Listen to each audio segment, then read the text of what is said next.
Hi, everybody, and welcome to a Journey to Stillness session number 10. So, let's talk about getting into the present moment. Okay, what is the present moment? First of all, it is the now, right? Eckhart Tolle says if you can take a sword and chop time now, right here, this is the present moment. Now is the present moment. So we all have heard, everything I'm going to say today is probably what you already know. So there's nothing new. But what I have found in my life, I've been talking about the present moment for so many years, but I am seeing that I'm embodying being in the present moment only recently.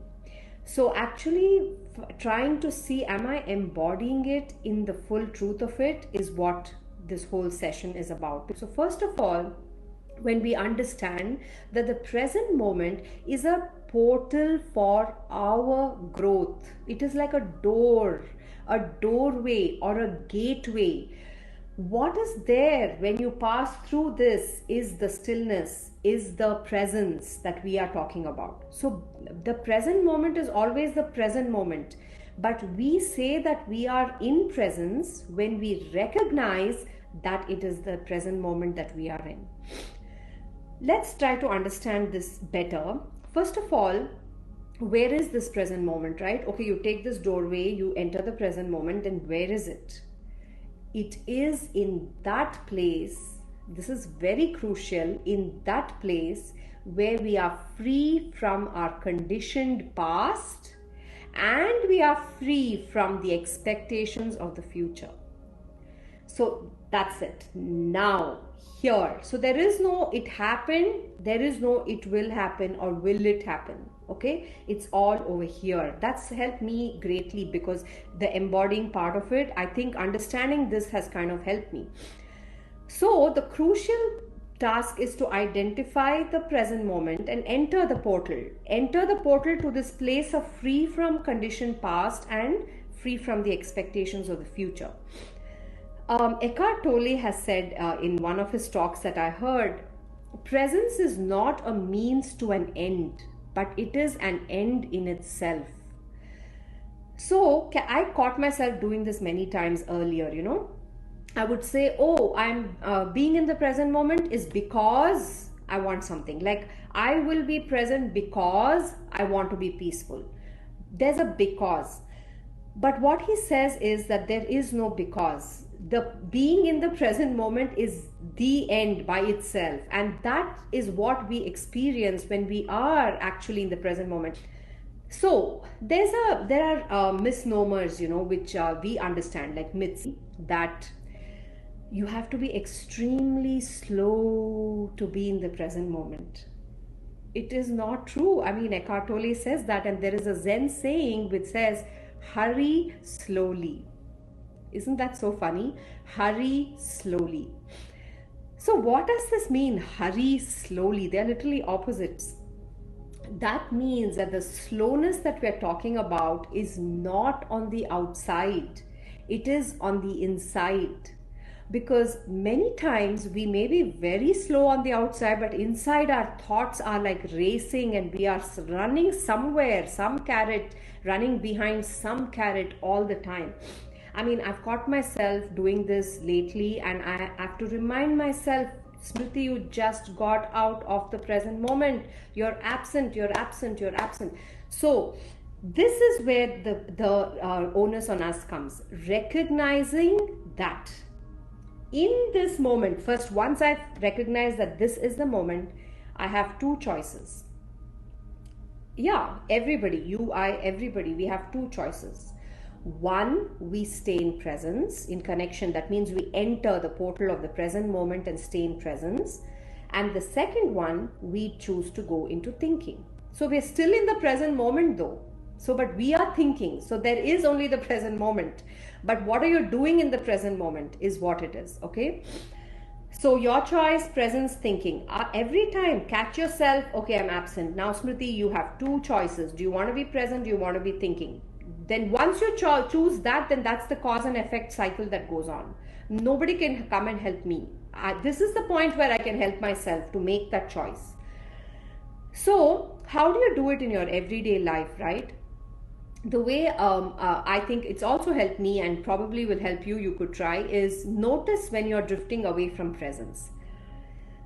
See, as you do meditations, as you see breath, even in our last session, we spoke in the breath session, we said that what if you're not on your breath? Like, have you stopped meditating? And we understood that no, it doesn't mean we stopped meditating. It means we need to just come back, bring ourselves compassionately back. It's the same thing with the present moment. Noticing that drifting away from the present moment into absence is the first. If you did not even know that, then you will continue to be absent. Correct? That is where I think we can start to just identify that we've gone. Now, this is how you know that you're absent. Now, how do you come back?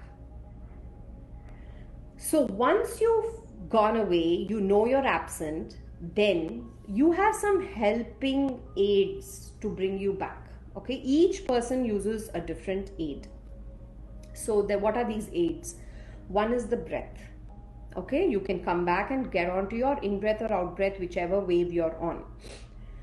But for this, you're also doing other work like meditation, where you know that the breathing is happening. Okay, then conscious movements. Remember, we said the conscious 5 when we did the conscious 5, the circles, any conscious. And I was talking to a friend of mine recently, and her daughter shared with me the cutest little thing, which I think y'all will love.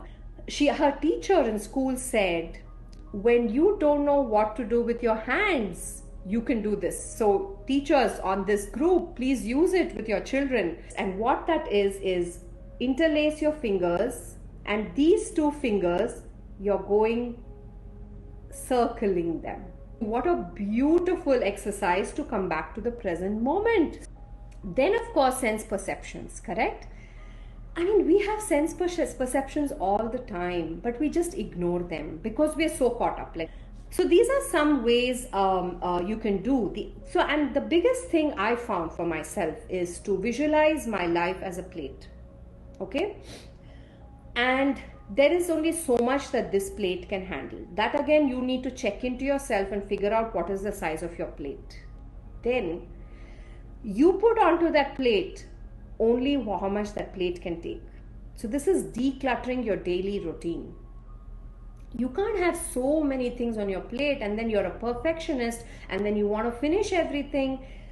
Then you are bound to become absent because you need to do it tuck, tuck, tuck, just as the method goes. So give yourself space to reflect in this plate. You know, this is self-care is a part of this plate. Reflection is a part of this plate. Everything is a part of this plate, and then you put other things. But then we are also human, right? So I do this many times. I put many more things and which I can handle. It's too much. Okay, so then what do? You understand this was too much. Every moment is a new beginning. We don't have to worry. Every moment is a new beginning. And every in-breath is a new beginning, and every out-breath is a letting go. Keeping this in mind, I found a passage in the Tao Te Ching, and I found it pretty appropriate. There is a time for being ahead, a time for being behind, a time for being in motion, a time for being at rest, a time for being vigorous, a time for being exhausted, a time for being safe, a time for being in danger. The master sees things as they are without trying to control them. She lets them go their own way and resides at the center of the circle. You know, present moment doesn't mean we shouldn't take action. It doesn't mean you shouldn't talk. No, a present moment is what does this moment need? Very famous Buddhist saying you might have heard, chop wood, carry water.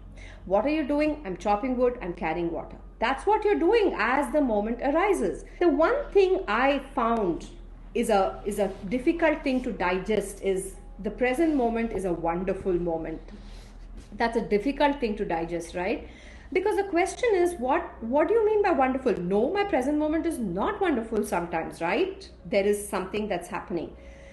So this distinction I got clearly from Eckhart's teachings, where he has said that present moment is the moment. It is not the life situation that is happening in that moment. And what makes the present moment a wonderful moment? First, are you accepting what is in your life right now? Again, what does it mean to say to accept? To accept that it is here, not to accept that this is my life and this is how it's going to be, I'm so unlucky. No, to accept that, okay, this situation is here. Now, what am I going to do? Am I going to say yes to it, or am I going to say no to it? If I say yes to it, then where am I? In presence. If I say no to it, where am I? In resistance. That's all. It's so simple. So what have I said? Yes or no? And then once I say yes, am I showing up to every moment authentically? There's a time to be vigorous, there is a time to be calm. You just read it in the Tao Te Ching. What is your present moment asking of you right now? Just made this thing from Thich Nhat Hanh's quote. And he says, I have arrived, I am home in the here and the now. Peace is in every step. Peace is not absence of life situations. Peace is how do you handle those life situations. Stay in the present, experience this moment as it is. Thank you and bye-bye.